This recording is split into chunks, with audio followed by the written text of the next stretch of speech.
How does a small city-state become the greatest empire the world has ever known, only to crumble into dust? This is the epic story of the Roman Empire, a saga of power, ambition, and ultimate collapse that still echoes today. It all started not with an empire, but with a republic. For centuries, Rome was governed by elected officials, but brutal civil wars tore it apart, leaving a power vacuum. Into this chaos stepped one man, Octavian, the adopted son of the legendary Julius Caesar. He called himself Augustus, the first emperor, and with him, the Roman Empire was born in 27 BCE. Augustus was a master politician. He kept the illusion of the old republic, with its senate and consuls, but held all the real power. He built roads that connected a vast territory, professionalized the army, and ushered in an unprecedented era of peace known as the Pax Romana. For 200 years, the Mediterranean world knew stability and prosperity under Roman rule.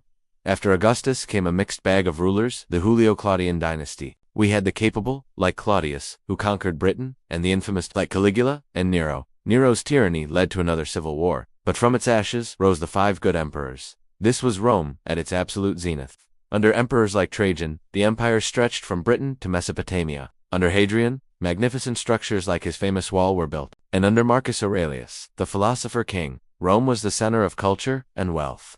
But his death marked a turning point. The long, slow decline had begun. The crisis started with Marcus Aurelius's own son, Commodus, whose terrible reign ended in assassination. The military began to install its own emperors, leading to instability. This spiraled into the crisis of the 3rd century, a 50-year period where the empire nearly disintegrated. Over 20 emperors were proclaimed, most murdered by their own troops. Barbarian tribes invaded from all sides, the economy collapsed, and plague swept the land. It truly looked like the end.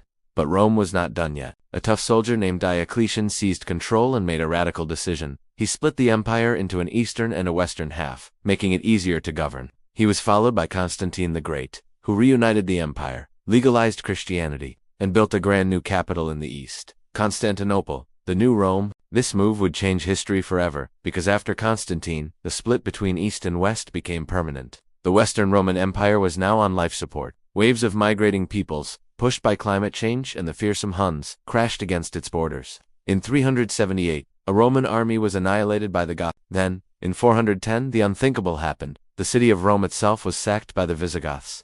The psychological shock was immense. It was sacked again in 455 by the Vandals. Finally, in 476, the last Western Roman emperor, a young boy, ironically named Romulus Augustulus, was quietly removed from power by a Germanic chieftain. The Western Empire was no more, but the story doesn't end there. In the East, Rome lived on.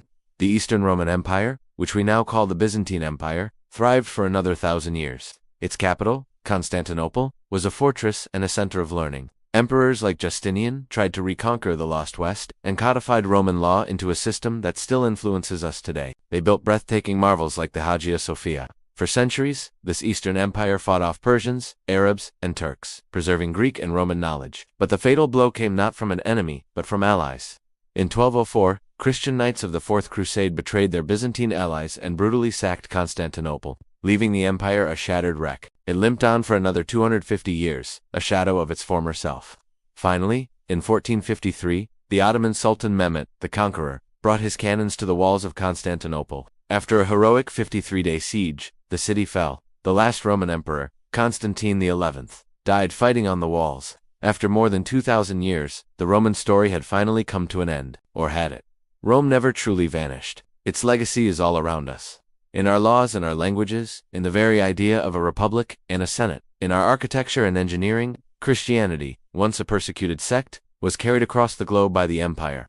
The story of Rome is the story of our own world. Thanks for watching. If you found this journey through history fascinating, be sure to like this video and subscribe for more deep dives into the past. See you next time.